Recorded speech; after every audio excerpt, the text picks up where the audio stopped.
सिद्धार्थ पलटकर एक बार फिर से उसके करीब आ गया था। सोनल मन ही मन अपने कहे वर्ड्स पर पछता रही थी। सिद्धार्थ ने उसकी आंखों में झांकते हुए कहा, इसी वक्त बेड से नीचे उतरो। व्हाट? सोनल उसकी बात सुनकर बुरी तरह चौंक गई थी। आई सेड नीचे उतरो। आज रात तुम जमीन पर सोगी। सिद्धार्थ ने एक तिरछी मुस्कान के साथ सोनल से कहा। मन मारकर वो चुपचाप बेड से उतरकर जमीन पर आकर सोने की कोशिश करने लगी। रात भर वो इधर उधर करवटें लेती रही। सुबह जब वो उठी तो उसके पूरे पीठ में दर्द हो रहा था। वहीं सिद्धार्थ आराम से पूरे बेड पर अकेले पसरकर सोया हुआ था। पूरे दिन सोनल को जितनी बार भी उसकी रात की हरकत याद आई ना, उसका खून गुस्से से खौलता रहा। एक तो उसने सोनल के साथ ऐसा घटिया मजाक किया, ऊपर से उसे ही नीचे जमीन पर सोने को मजबूर भी किया। लड़कियों के साथ कैसे पेश आते हैं, ये तो जैसे इस आदमी को मालूम ही नहीं है। इतना भी पत्थर दिल कैसे हो सकता है कोई? जस्ट बिकॉज़ सोनल ने गलती से उसे नहाते हुए देख लिया, वो ऐसे बिहेव करेगा उसके साथ, जबकि खुद सिद्धार्थ ने भी उसे नहाते हुए देखा होगा, मगर अब खुद बड़ा शरीफ होने का दिखावा कर रहा है। कल रात के इस बाथरूम सीन के बाद सोनल अभी भी बहुत एम्बैरेस्ड फील कर रही थी। लास्ट टाइम होटल में उनके बीच जो कुछ भी हुआ था, एटलीस्ट उस टाइम वो दोनों नशे में थे। दोनों को ही इस बारे में कुछ भी याद नहीं था। मगर कल रात वो दोनों ही पूरे होशो आवाज में थे। उसके बाद सिद्धार्थ ने बजाय उसे सपोर्ट करने या कंफर्टेबल फील कराने के, उसके साथ वो बेहुदा मजाक किया। उससे भी उसका मन नहीं भरा तो उसे जमीन पर सोने को मजबूर किया। अपने गुस्से और एम्बैरेसमेंट के चलते सुबह ब्रेकफास्ट के टाइम ना तो उसने सिद्धार्थ से नजरें मिलाई और ना ही उससे कोई बात की।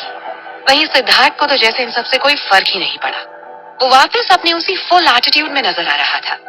उसने चुपचाप अपना खाना खत्म किया और सीधा स्टडी रूम में चला गया। सोनल भी किचन के बाकी काम निपटाने के बाद अपने रूम में जाकर अपने असाइनमेंट्स कंप्लीट करने लगी। जिंदगी वापस पहले की तरह चलने लगी थी। अब वो रोज घर से कॉलेज आना जाना करने के साथ ही खाना बनाने और साफ सफाई के सारे काम भी करती थी। इतना सब करने के बाद उसके पास बस रात को डिनर के बाद ही कुछ देर का वक्त बचता था, जिसमें उसे अपने कॉलेज के सारे काम निपटाने होते थे। फाइनल एग्जाम्स शुरू होने में बस 15 दिन और बचे थे। सोनल इसके लिए जी जान से मेहनत कर रही थी। स्कूल से लेकर कॉलेज तक उसका परफॉर्मेंस अब तक बेहतरीन रहा था। वो किसी भी हाल में अपना परफॉर्मेंस खराब नहीं होने देना चाहती थी, स्पेशली सिर्फ इसलिए क्योंकि अब वो शादीशुदा थी और सिद्धार्थ के कारण अब उसे घर के सारे काम भी करने पड़ रहे थे। हर बार अपने अच्छे एकेडमिक रिकॉर्ड के कारण सोनल को स्कॉलरशिप भी मिलती थी, मगर तब उसे कोई जरूरत नहीं थी।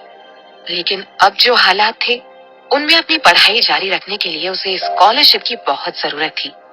इससे नेक्स्ट सेमेस्टर के लिए कम से कम ट्यूशन फीस की चिंता तो दूर हो जाएगी। वो जल्दी से जल्दी अपने असाइनमेंट्स क्लियर कर रही थी। वैसे भी असाइनमेंट्स कुछ खास मुश्किल नहीं थे। उस पर भी सोनल जैसी ब्रिलियंट स्टूडेंट के लिए तो ये बाएं हाथ का खेल था। मगर जब उसकी नजर कंप्यूटर ड्राइंग टास्क पर गई तो वो अपना सिर पकड़कर बैठ गई। जाहिर है इसे पूरा करने के लिए उसे एक कंप्यूटर की जरूरत थी, मगर उसके पास सिवाय फोन के और कुछ नहीं था।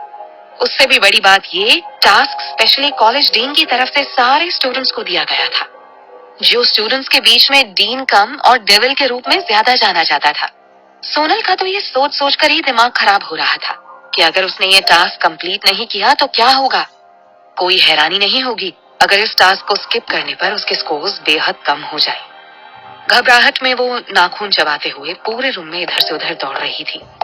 आखिर में जब उसे कोई दूसरा उपाय नहीं सूझा तो वो सिद्धार्थ के स्टडी रूम की तरफ बढ़ गई। सोनल को पता था कि सिद्धार्थ का लैपटॉप हमेशा वहीं पर पड़ा रहता है। उसने ड्राफ्ट्स मेकिंग के लिए कुछ A4 पेपर पीस लिए और धीरे से जाकर सिद्धार्थ के स्टडी रूम का दरवाजा खटखटाया। हालांकि सोनल उसके पास जाते हुए थोड़ी नर्वस भी हो रही थी। उस बददिमाग आदमी का क्या भरोसा, हो सकता है वो उसे अपना लैपटॉप यूज ही ना करने दे। डोर नॉक करने के बाद सोनल ने कुछ पलों तक इंतजार किया, मगर जब अंदर से कोई आवाज नहीं आई तो उसने दोबारा जरा जोर से दरवाजा खटखटाया, मगर अभी भी अंदर से कोई आवाज नहीं आई। कहीं सिद्धार्थ सो तो नहीं गया। आखिरकार सोनल ने सोचा उसे एक बार सिद्धार्थ के बेडरूम में जाकर देख लेना चाहिए। उसकी परमिशन के बिना उसकी कोई भी चीज को यूज करना सही नहीं होगा।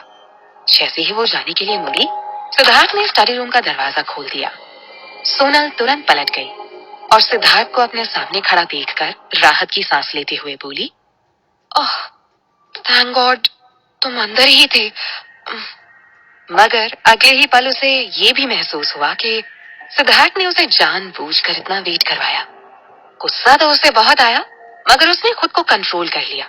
फिलहाल यहाँ गुस्से से नहीं, बल्कि प्यार से काम निकलवाने की जरूरत थी। सिद्धार्थ ने इस वक्त अपना एक हाथ अपने पॉकेट में डाल रखा था और दूसरे हाथ से दरवाजे का हैंडल पकड़ रखा था। उसने सोनल पर एक नजर डालते हुए रूखी आवाज में पूछा, यहाँ क्या करने आई हो तुम?